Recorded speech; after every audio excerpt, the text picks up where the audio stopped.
un análisis funcional de los datos, para mí es necesario revisar la calificación subprueba por subprueba, ¿sale? Recordemos que son 15 subpruebas. ¿Nos va a llevar más tiempo? Sí. O sí, sí nos va a llevar más tiempo, pero necesito que quede como clara la forma de registro, es decir, de qué manera vamos recabando los datos y la calificación de cada tarea realizada, así como también, pues, de qué manera se califica cada una ya como de manera general.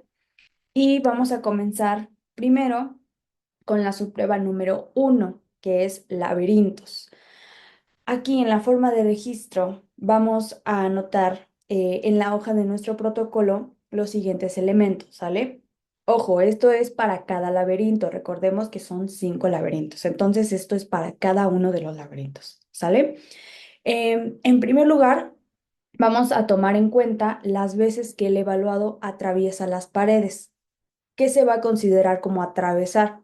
Cuando la línea del lápiz de nuestro evaluado cruce alguna pared del laberinto, es decir, que la persona no siga tal cual el camino del laberinto, ¿sale? Sino que cruce, traspase una pared, ese es un atravesar. Otro elemento a tomar en cuenta en nuestra calificación será las veces que entra a un camino y se regresa. Es como si la persona se arrepintiera de agarrar ese camino que tomó, ¿sale? Es como si fuera avanzando, avanzando, avanzando y de repente dice, ay, no, por aquí ya no me quiero ir y se regresa, ¿de acuerdo? Pero mucho cuidado porque va a contar como error cuando el recorrido que lleve ya más de la mitad del camino, ¿sale?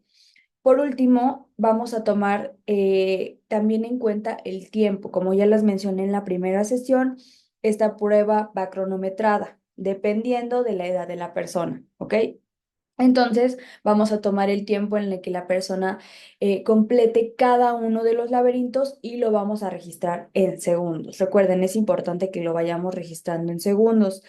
Como les mencioné también, si se registra en minutos, pues al final, a la hora de como pasar todos los datos a la calificación, ya lo pasamos o lo convertimos en segundos, ¿sale? Como pueden ver en el protocolo, tenemos esta tablita aquí que las coloqué para ir registrando las veces que atraviesan el laberinto uno, 2, 3, 4 y 5, así como también las veces que entra en un camino sin salida. Recuerden, el camino sin salida es el que va caminando su lapicito y se regresa, ¿sale?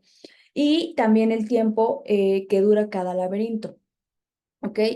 La cantidad total va a ser la suma de cada tipo de error que haya cometido la persona, el total de atravesar y el total sin salida. En la cuestión del tiempo, vamos a considerar el promedio de todos los laberintos que la persona haya resuelto, ¿sale? Evidentemente, si la persona no termina todos los laberintos, solamente se van a tomar en cuenta los laberintos que la persona haya resuelto, ¿ok? La siguiente subprueba es señalamiento autodirigido. En esta subprueba vamos a registrar con un número, ya sea debajo o al lado, el orden en el cual nuestro evaluado fue señalando cada una de las figuras. En caso de que la persona señale la misma figura más de una vez, nosotros vamos a anotar el número en que fue señalando nuevamente, ¿sale? Ahorita les muestro una imagen más clara para que quede un poquito más pues claro, valga la redundancia, el ejemplo, ¿ok? Bien, para la calificación vamos a tomar en cuenta los siguientes aspectos. El tiempo, ¿sale? Aquí de nuevo vamos a tomar el tiempo en segundos de lo que tarde el evaluado en señalar las figuras de la lámina, las figuras que le mostremos en la lámina, ¿ok? También tomaremos en cuenta las perseveraciones. ¿Qué quiero decir con perseveraciones? Son las figuras que fueron señaladas más de una vez, ¿ok? De igual forma, tomaremos en cuenta las omisiones, es decir, las figuras que no fueron señaladas, ¿ok? Y vamos a contar como aciertos el número de figuras señaladas de manera no contigua y que no hayan sido perseveradas, ¿ok? Como dato importante, a partir de 12 figuras señaladas, a partir de que el evaluado nos señale 12 figuras, sean correctas o sean incorrectas, se podrán contar como un acierto una figura señalada que esté contigua a la figura previa. Recuerden que en esta prueba trataba de que no señalara figuras contiguas, es decir, que estuvieran al lado, debajo, diagonal, ¿ok? A partir de 12 figuras sean correctas o no, se podrán contar como acierto una figura que esté contigua a la figura previa. Ya no importa si está al lado, si está abajo, si está en diagonal, si está alrededor.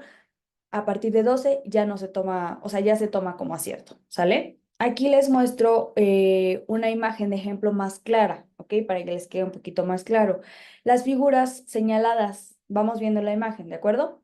Las figuras señaladas con el número 1, 2 y 3 fueron señaladas de manera correcta, ¿ok?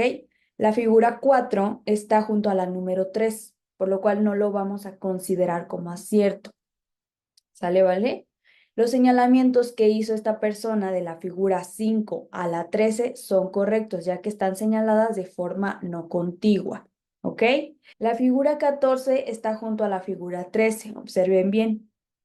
Sin embargo, pues este señalamiento sí se va a considerar como acierto, ya que la persona ya hizo más de 12 señalamientos. Recuerden, sean correctos o no, ya a partir de los 12 ya vamos a tomarlo como un acierto, ¿ok? Las figuras 15 y 16 ya habían sido señaladas previamente, por lo que nada más van a contar como dos perseveraciones, ¿ok? Esas van a ser dos perseveraciones. En este ejemplo, tenemos un total de 13 aciertos, 2 perseveraciones y 11 omisiones, que son las figuras que no señaló la persona. Espero que con esta imagen quede más claro esta forma de calificación de esta subprueba. Muy bien.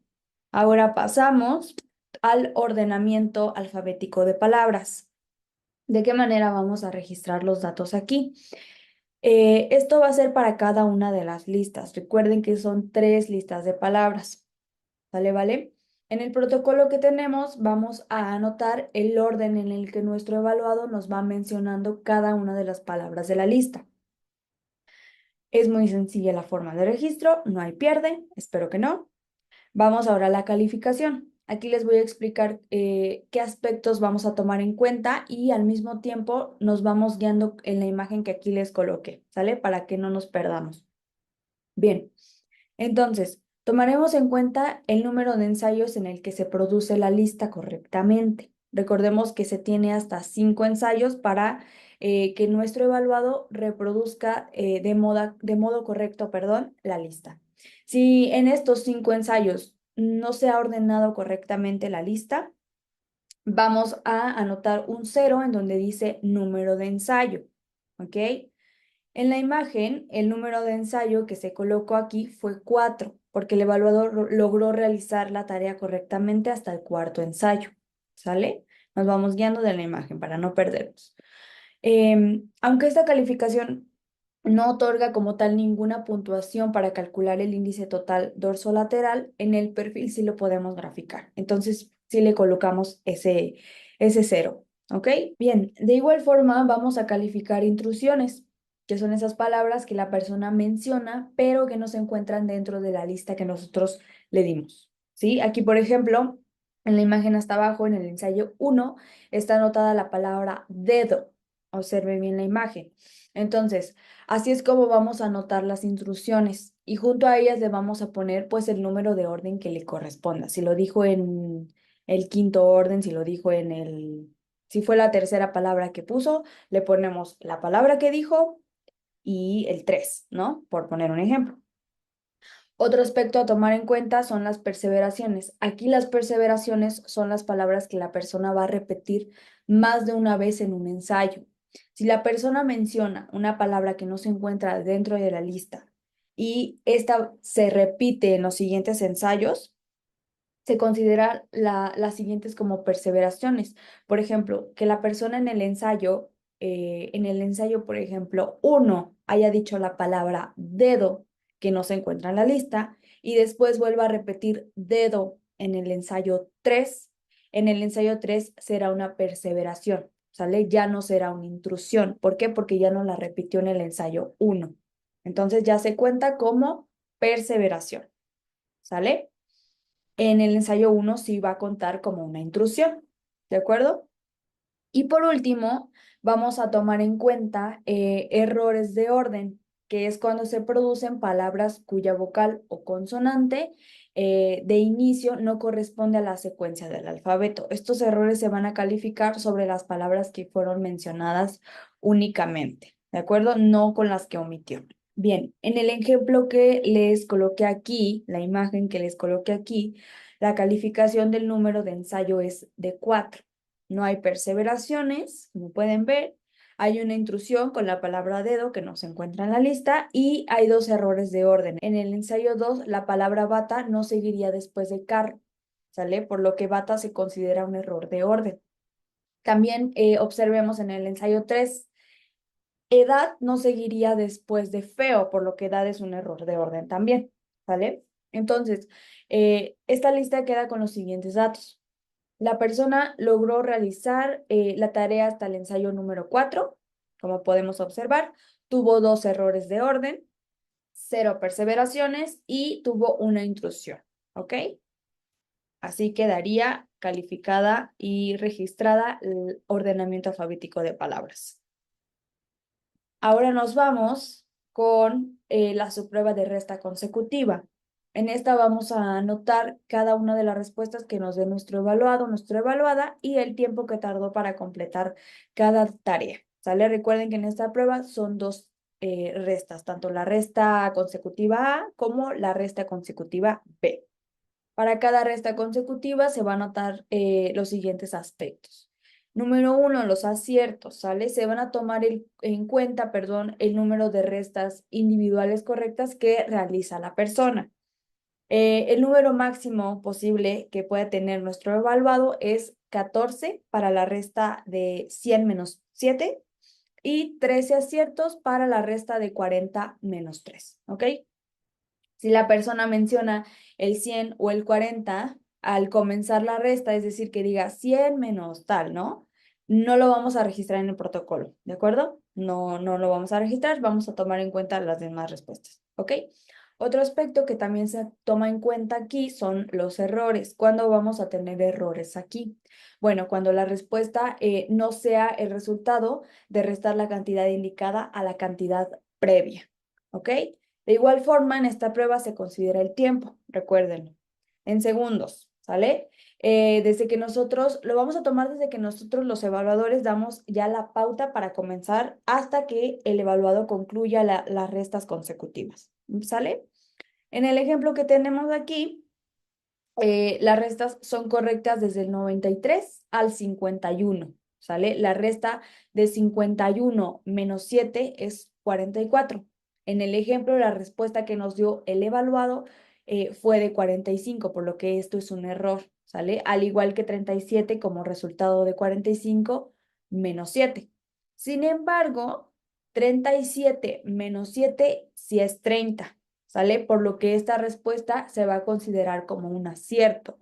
Y la calificación total entonces fue de 12 aciertos y 2 errores y el tiempo total 65 segundos. Entonces, de esta manera queda registrada y calificada también esta prueba. Sigamos con suma consecutiva y aquí vamos a anotar cada respuesta que nos dé nuestro evaluado y el tiempo transcurrido hasta completar la tarea.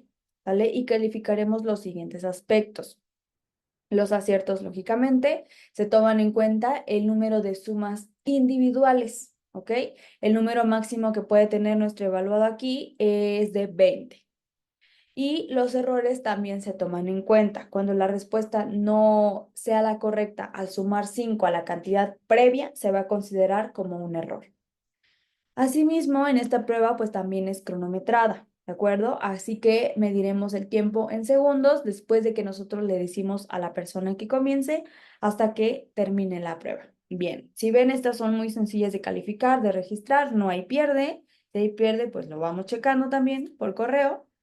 Y pasamos a clasificación de cartas. En esta prueba tiene varias claves de registro, ¿ok? Aquí sí pongan suficiente atención porque digamos que la aplicación fue un tanto compleja, la calificación también digamos es un tanto que te toma mucho tiempo, que es compleja, etcétera. Entonces vamos viendo poco a poco esta calificación, ¿sale? Como les menciono, en esta prueba tiene varias claves de registro. En el protocolo vamos a observar la matriz de registro en el cual pues nos indican que debemos utilizar 4 símbolos básicos, que son los que muestro aquí en la imagen, ¿ok? Vamos a ir explicando uno por uno. En primer lugar, el círculo lo vamos a utilizar para indicar el principio de clasificación utilizado para registrar el desempeño de la tarea. Solo vamos a encerrar en un círculo el criterio de clasificación en la primera fila de la serie de los 10 posibles aciertos esperados. ¿Ok? Y recuerden que cuando el evaluado, la evaluada, llegue a 10 aciertos, ya sean consecutivos o no consecutivos, vamos a encerrar en un círculo la inicial del siguiente criterio de la secuencia que ya viene en nuestro protocolo, ¿sale? Si es color, si es número, encerramos cuando inicia una nueva secuencia de 10. ¿Ok? Bien. Otro elemento será la diagonal hacia la derecha. En esta vamos a indicar que el criterio utilizado fue correcto. Aquí recuerden el tip que les di en la sesión pasada, porque esto ya se los había mencionado anteriormente, pero como es muy complicado, se lo repito, ¿sale? Al inicio es un tanto complicado llevar tanto la cuenta con nuestros dedos y registrar los aciertos, como la cuenta en la mente, lo que sea, ¿no? Es como un tanto compleja la aplicación. Entonces, recuerden el tip que les di. Si les resulta más sencillo, pueden sustituir la diagonal y en vez de eso, ir colocando pues el número de aciertos que lleva la persona, ya sea a un costado o encima de la letra correspondiente de la clasificación. Yo al principio hacía eso, ¿por qué? Porque me resulta más sencillo que llevar la cuenta con mis dedos, observar cuál es la que está poniendo, etcétera, ¿no? Entonces, yo personalmente, el manual no lo dice, pero yo como tip les recomiendo que si son las primeras aplicaciones o como ustedes se vayan acomodando a lo largo de esta aplicación, sí coloquen el número. ¿Sale? El número de los aciertos que lleva la persona en vez de la rayita, porque es colocar la rayita, ir contando, observar, entonces sí es algo complejo, ¿sale? Por otro lado, la línea de subrayado nos va a indicar que además del criterio correcto, este coincidió también con otro criterio que el evaluado puede considerar como correcto, ¿ok? Y por último, tenemos la X, que nos va a indicar que uno o más criterios utilizados son incorrectos. Muy bien, esta es la forma como de registro más o menos. Ahora la calificación. Hay 5 calificaciones en esta prueba, ¿sale? En primer lugar tenemos los aciertos, que será pues la correspondencia entre el principio de clasificación establecido ya por la prueba, el que viene ya pues en nuestro protocolo, y el criterio de clasificación que utilice nuestro evaluado, ¿sale? Si coinciden, pues evidentemente son aciertos que va a tener la persona y el máximo posible de aciertos es de 64, ¿sale? Otra clasificación que se tomará en cuenta son los errores. Estos nos van a indicar la no correspondencia del criterio clasificado señalado por la prueba con la del sujeto. Es decir, si no coinciden los criterios de clasificación, si el sujeto utilizó otro criterio que no era establecido por la prueba, que no correspondía en ese momento a la prueba, pues es un error, ¿sale? Es decir, cuando la persona escoge un criterio de clasificación que no corresponde al que se indica en la prueba.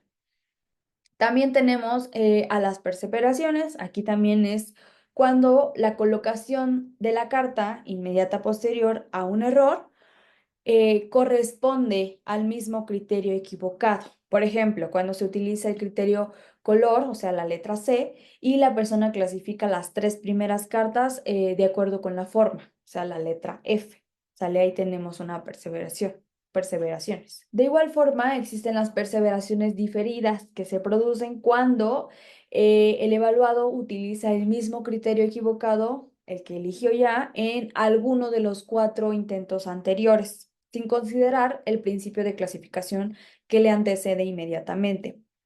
En el caso que tenemos en la imagen de hasta arriba, las cartas 1, 2 y 3 son errores de clasificación, ¿sale?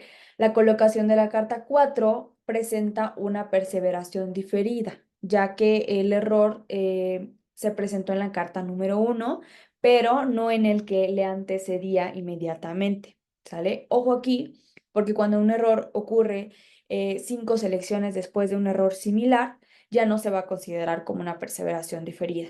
¿sale? Por último, podemos encontrar errores de mantenimiento que ocurren cuando después de por lo menos 3 aciertos consecutivos no se mantiene el principio de clasificación y se cambia por otro criterio, es decir, que vaya muy bien y se equivoque, ¿sale? Después de 3 aciertos no se va a mantener el principio de clasificación y va a cambiar el criterio de clasificación, ¿sale? Ahí es un error de mantenimiento. En este caso, observemos pues la imagen que les coloqué abajo. Las selecciones del 1 al 4 son correctas, ya que están marcadas con la diagonal, perdón, y de ahí en la selección número 5, el evaluado nos cambia el criterio correcto que había estado escogiendo de color a forma, ¿sale? Pasó de escoger el criterio de color, que iba muy bien, que iba correcto, y cambia a forma. Entonces ahí es un error de mantenimiento. Habrá algunas ocasiones en las que durante la clasificación de las cartas coincidan 2 o más errores en un ensayo, ya sean errores, perseveraciones diferidas o errores de mantenimiento que coincidan. En estos casos, pues se debe de elegir un tipo de error, nada más, para la calificación final, ¿sale? Se elige uno y se acabó. Si tenemos registro de la opción otro, pues lo vamos a clasificar o lo vamos a calificar como un error, ¿sale? Si de repente no sale como otro, cuenta como un error. Pasemos a la siguiente prueba, clasificaciones semánticas. Nuestro protocolo cuenta con 12 columnas, en cada una de las cuales vamos a anotar el criterio de clasificación y a cada uno de los animales que nuestra persona evaluada vaya mencionando en la agrupación. Recuerden que aquí les pedimos como temas de animales, animales marinos, todo eso. Por ejemplo, animales marinos se anota como está arriba, ¿sale?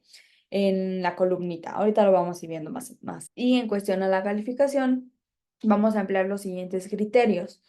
Número de categorías concretas. Esta nos va a describir características ya sea físicas o perceptuales de los animales. Por ejemplo, que la persona nos dé el título de animales con 4 patas, animales grandes, animales pequeños, etcétera. ¿Sale? Como algo físico del animal. ¿Sale? Otro criterio que podamos tomar en cuenta es el número de categorías funcionales. Estas nos van a describir propiedades activas de los animales, es decir, que nos digan animales peligrosos, animales que son muy rápidos, animales que muerden, por poner un ejemplo, ¿no? También tenemos número de categorías abstractas que nos van a definir estas propiedades semántico-abstractas de los animales. Por ejemplo, que nos diga la persona animales mamíferos, animales domésticos, animales herbívoros, etcétera, ¿no? De igual forma, aquí se debe sacar el promedio de los elementos incluidos en cada una de las 3 categorías, así como el total de elementos incluidos en todas las categorías. ¿Ok?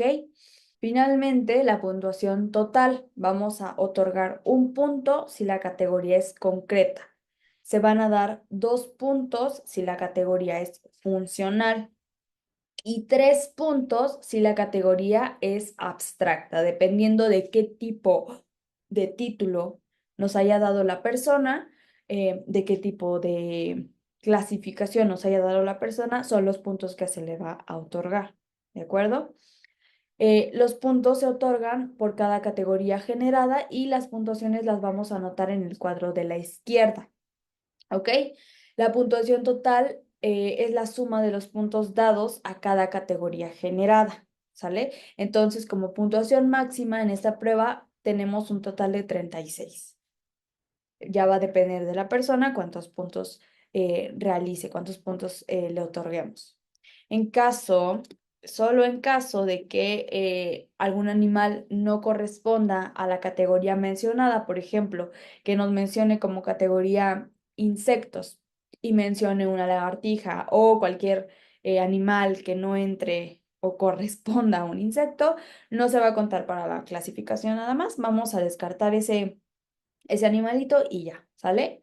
Otra cosa, cada categoría debe tener por lo menos 2 figuras para que sea tomada en cuenta, ¿ok? No vamos a tomar en cuenta una categoría si nada más nos dice un animal, ¿sale? Debe de tener dos, por lo menos, 2 figuras. Y cuando una categoría sea repetida, pero que contenga diferentes animales, nosotros como evaluadores debemos contar ambas como una sola categoría y sumar los animales mencionados en las dos, ¿sale? Por ejemplo, si la categoría 4 se mencionó otra vez el criterio de agrupación de animales grandes, pero ahora dijo venado, burro y ballena, la calificación corresponde a una categoría concreta con 6 animales. ¿De acuerdo? Pasemos a la subprueba número 8, que es efecto Stroop, forma A. El registro se hará en el protocolo, en la cual se encuentran las palabras que también se encuentran en la lámina 4 y en color verde está marcada la respuesta correcta que va a corresponder a la palabra subrayada de la lámina, ¿sale? Podemos poner una palomita cuando sea un acierto y tachar cuando la respuesta pues no corresponda a la palabra indicada en el protocolo. El tiempo lo vamos a empezar a correr desde que damos ya la pauta para comenzar, ¿sale? De acuerdo a la calificación, en esta prueba vamos a considerar los siguientes aspectos. Los errores stroke. Estos son cuando se dice la palabra subrayada en vez de el color. Por ejemplo, que en la primera hilera, tercera palabra, ubiquémonos ahí, primera hilera, tercera palabra, nos diga verde en vez de decir rojo. ¿Sale? Recuerden que en esta prueba el evaluado tiene que mencionar el color con el que esa palabra está pintada y no con el que está escrita. Entonces, ese sería un error stroke, ¿ok? Asimismo, tenemos los errores no stroke, que es cuando la persona lee incorrectamente la palabra no subrayada. Aquí, si hay una equivocación parcial, se va a calificar como error. Pero, ¿qué es una equivocación parcial? Cuando, por ejemplo, el evaluado esté leyendo a veces a toda velocidad, porque a veces nos tocan niños como, o especialmente niños, pero también nos pueden tocar personas adultas, que lean con toda velocidad y se le llegue a salir una respuesta equivocada, pero después la corrige, ¿sale? Como que vaya leyendo y diga, verde, como que corrija su error, se dé cuenta de su error, lo corrija, pero ese ya sería un error nuestro, ¿sale? Eh, en esta prueba también se mide el tiempo en segundos en los que la persona haya tardado en completar la prueba. Y por último, los aciertos, que serán las palabras simplemente que la persona leyó correctamente, ¿sale? Y la cantidad máxima de aciertos que puede alcanzar la persona es de 84. Esto sí leyó completamente todo de manera correcta. Muy bien. Continuemos, si bien también es muy sencilla de calificar. Vamos con fluidez verbal. De nuevo, en nuestro protocolo vamos a registrar el número de verbos, las perseveraciones y las intrusiones, pero ¿de qué manera? Bueno, dependiendo del número de verbos mencionados correctamente, será la cantidad de aciertos que obtenga nuestra persona evaluada. Pausa aquí, ¿sale? Si tenemos pequeños de 6 a 9 años, se van a considerar como aciertos los verbos mencionados que estén dentro de un contexto, como cuáles. Por ejemplo, que nos digan ayudar en los quehaceres, hacer la tarea, correr en mi jardín, en mi patio, lo que sea, ¿no? O conjugación de verbos, por ejemplo, comiendo, jugando, corriendo, o me baño, me peino, me alisto. Esto también se va a considerar como aciertos, a pesar de la indicación, únicamente si tenemos pequeños de 6 a 9 años, ¿ok? También tenemos que tomar en cuenta las intrusiones, es decir, las palabras que no sean verbos. Aquí las intrusiones van a ser palabras completamente diferentes que no sean verbos, que nos mencionen, por ejemplo, sustantivos, pronombres, adverbios, objetos, cualquier otra cosa que no sea un verbo, ¿sale? Es algo común que ocurran estas intrusiones, por eso es importante que cuando demos las indicaciones nos vamos a asegurar de que queden pues muy claras y que la persona sepa a qué nos referimos con verbos infinitivos, porque recuerden que la indicación o la instrucción le mencionamos que tiene que decir verbos en infinitivo y muchas veces las personas no saben o los niños no saben muy bien a qué nos referimos, entonces es válido eh, que le demos algunos ejemplos, ¿sale? Que si el evaluado no conoce completamente el término de verbo, podemos mencionarle la palabra acción en vez, o sea, en vez de mencionarle verbo, decirle acción y ayudarle sin decirle pues las respuestas o los verbos como tal, ¿no? Pero sí hacerles que ellos lo digan solito, que lo vaya mencionando. Recuerden que un ejemplo que les ponía es, oye, ¿y qué haces en tu escuela? ¿O qué haces en tu casa? Etcétera, ¿no? Entonces, una ayudadita, un empujoncito para que sepan muy bien a qué nos referimos con verbos en infinitivo. Y por último, las perseveraciones, que si nos mencionan dos o más veces un mismo verbo, cuenta como perseveración, ¿sale? Que nos digan dos veces el mismo verbo, ya es una perseveración. Ahora pasamos a la prueba número 10, que son juegos de cartas. En el protocolo vamos a encontrar esta tabla que contiene 6 filas, ¿ok? En las filas del 1 al 5 vamos a marcar con un punto el valor de la carta seleccionada. Por ejemplo, si el evaluado toma una carta con el número 1, colocamos el punto en el número 1, tal como se muestra aquí en la imagen que les coloqué, ¿ok? Después, en esta misma imagen podemos observar que el evaluado tomó una carta del número 2. ¿Por qué? ¿Cómo lo observamos? Bueno, porque se observa que el siguiente punto está colocado en el 2. Bien, en la fila superior está la C, ¿sale? Ahí anotaremos los castigos con un puntito, tal como está en la hilera 4, ¿sale? Si aparece un 0, no vamos a registrar nada en la hilera de castigos, es decir, no hay castigo cuando nos sale una, bueno, cuando le sale al evaluado una tarjeta pues sin castigo, un 0, etcétera, no se registra ningún castigo, ¿sale? Simplemente se va a registrar, como ya lo mencioné, en las hileras de abajo, ya sea del 1 al 5, dependiendo de qué bonchecito agarró. Si agarró del 5, pues se registra en el 5, ¿sale? Bien, referente a la calificación, se va a conformar de los siguientes aspectos. En primer lugar, vamos a tomar en cuenta el número de cartas. Vamos a anotar el número de cartas que la persona escogió de cada uno de los bloques del 1 al 5 y se multiplica por su valor, ¿ok? Al sumar los puntos, se obtendrá ya el subtotal de los puntos obtenidos en la prueba. Como podemos ver aquí en la imagen, vamos a ubicarnos en nuestra imagen que coloqué aquí.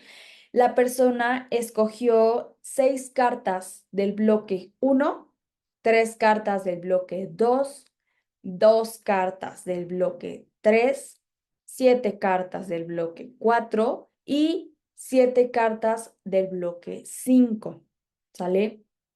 Esto lo vamos a multiplicar por su valor, es decir, 1 por 6 y tenemos 6. 2 por 3, 6. 3 por 2 también nos da 6. 4 por 7, 28. Y 5 por 7, 35. ¿Ok? Una vez teniendo ya estos datos, hacemos la suma, lo que nos da un subtotal de 25 y 81. ¿Sale? Es así como completamos las dos primeras hileras de la izquierda, que corresponde al número de cartas. Espero que nos vayamos guiando de las imágenes. Bueno, de la imagen en este caso. De ahí pasamos al número de castigo. ¿Sale? Vamos a anotar el número de castigos que se obtuvieron para cada grupo de cartas, del 1 al 5 también, y se multiplica por el castigo que le corresponda a cada una de ellas. Recuerden, 2 puntos de castigo para las cartas número 1, 3 puntos de castigo para las cartas número 2, 5 puntos de castigo para las cartas 3, 8 puntos de castigo para las cartas 4 y 12 puntos de castigo para las cartas 5, ¿ok? Se hace la suma de los puntos de castigo y se anota el subtotal. En este caso tenemos 8 y 62. Bien, una vez concluido esto, es turno de sacar la puntuación total, que se obtiene al restar los puntos de castigo de los puntos ganados. En este caso, restaremos 81 menos 62 y nos va a dar una puntuación total de 19. ¿Ok? Finalmente, lo que tenemos que hacer es sacar el porcentaje de cartas de riesgo. Esta se obtiene del total de cartas que toma la persona y el número de cartas de riesgo. En este caso, bueno, nuestras cartas de riesgo son las dos últimas, que son la 4 y la 5. Obtuvo 7 y 7, ¿no? Entonces, sumamos 7 más 7, que son las cartas 4 y 5. Recuerden que son de riesgo. ¿Por qué? Porque es la que más nos dio puntos. Entre el total de cartas tomadas, que es 25%, ¿ok? Y da como resultado, siempre lo vamos a multiplicar por 100, ¿sale? Entre el total, a ver, les repito, sumamos 7 más 7, que son las cartas 4 y 5, que son de riesgo, entre el total de cartas tomadas, que es 25, y esto por 100. Y da como resultado 56. Y ese sería el porcentaje de cartas de riesgo. ¿De acuerdo? Muy bien. Si hay alguna duda, yo se la resuelvo, no se preocupen, pero espero que haya quedado claro estas sumas o operaciones que tenemos que ir realizando para sacar la calificación, en este caso de esta prueba. Continuemos con selección de refranes, su prueba número 10.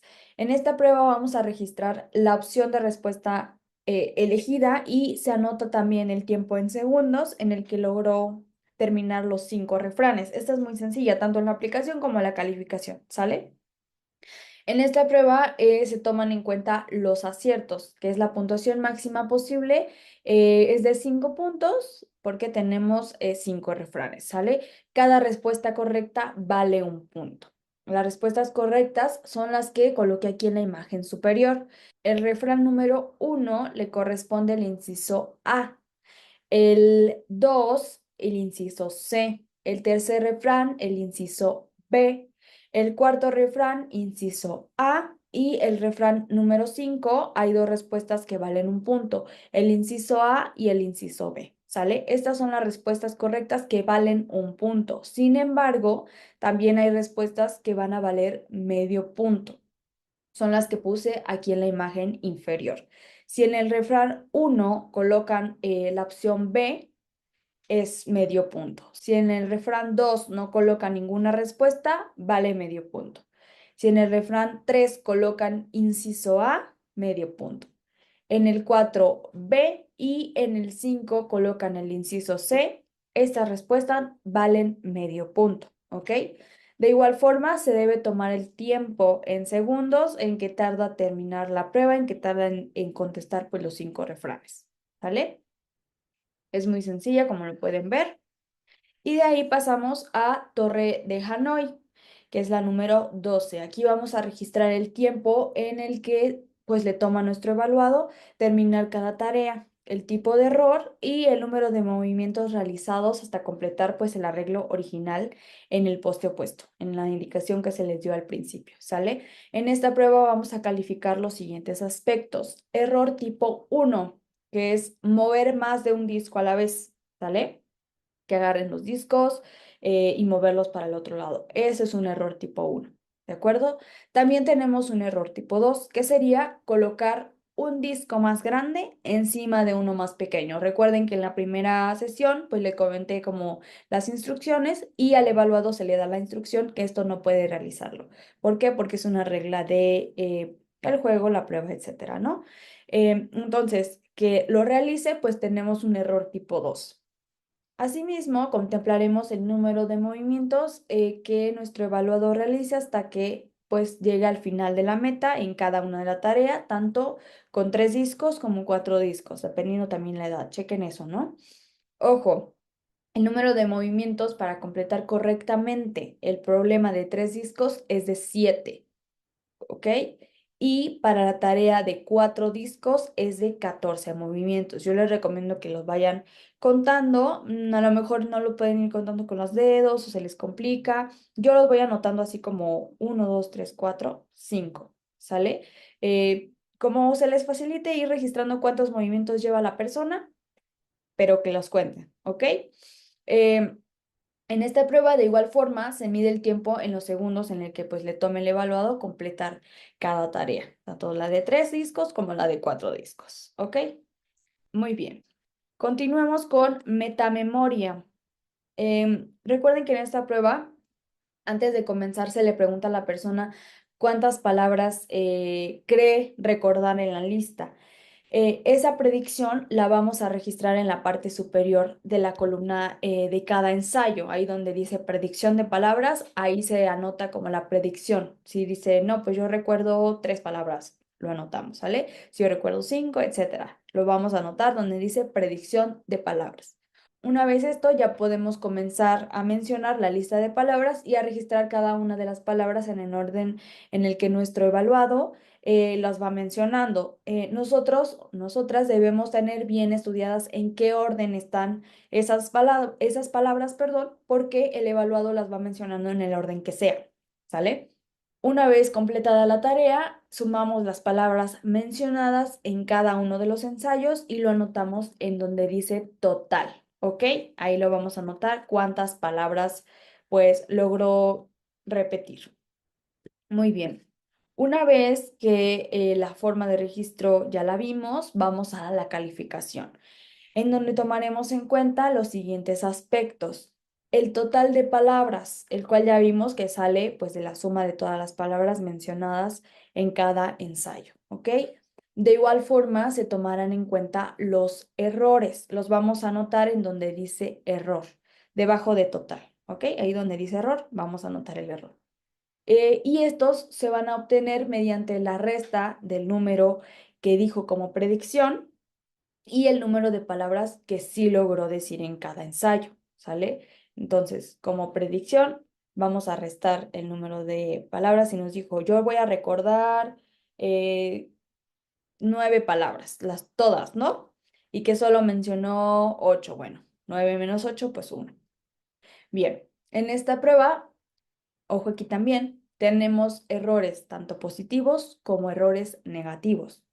Los errores positivos resultarán de la sobreestimación del número de palabras predichas por el sujeto, por el nuestro evaluado. Por ejemplo, aquí, si mencionó que se iba a aprender 8 palabras y solo se aprendió 6 palabras, restamos 8 menos 6, como les decía, lo que nos da 2 y esta discrepancia la anotamos en la línea de error. ¿Ok? Los errores negativos, por el contrario, van a resultar de la sobreestimación del aprendizaje.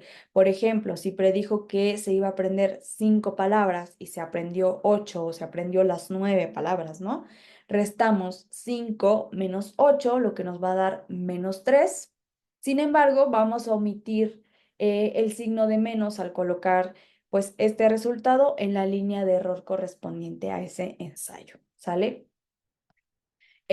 Para obtener el total de errores positivos y negativos, se va a sumar el valor de cada uno de estos valores, valga la redundancia, y se anota en el lugar que corresponde, en la línea que indica errores positivos y errores negativos hasta abajito. ¿Sale? Aquí observemos nuestra imagen. Por ejemplo, si se obtuvieron -1, -1, 1, 2 y 2, de discrepancia entre la predicción y el desempeño en los 5 ensayos. Aquí nuestra diapositiva, los errores negativos son los que están en azul y los errores positivos son los que están en verde, ¿sale? El total de errores negativos es de 2 porque no se toma en cuenta el signo. Y el total de errores positivos es de 5 porque 1 más 2 más 2 da 5, ¿sale? Entonces esos van a ser nuestros errores positivos. Y el número total de errores es de 5, 2 errores negativos y 3 errores positivos. Entonces así es como se saca este tipo de errores, ¿sale? De igual forma, se va a registrar las intrusiones, que son las palabras que el evaluado mencionó, pero que no se encuentran en la lista.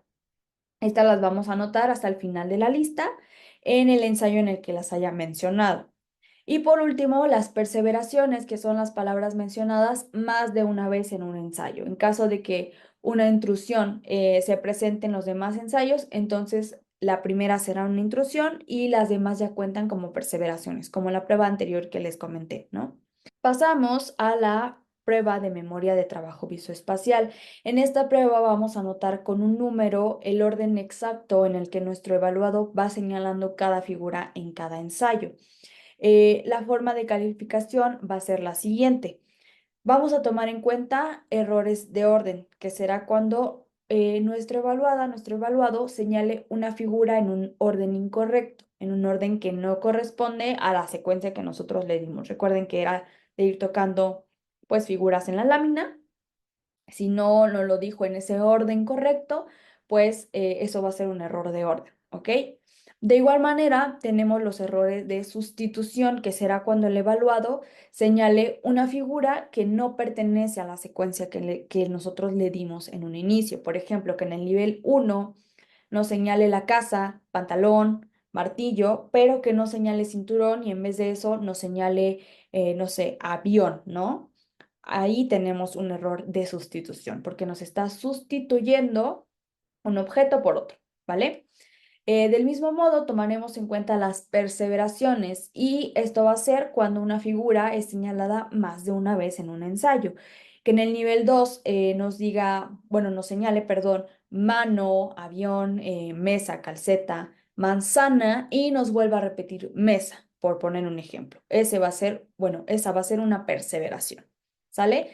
Y por último, revisaremos la secuencia máxima que corresponde al nivel máximo señalado en la prueba. ¿Ok? Recordemos que en esta prueba, si el evaluado señala pues la secuencia correcta en el primer ensayo, se pasa directamente al siguiente nivel. ¿Ok?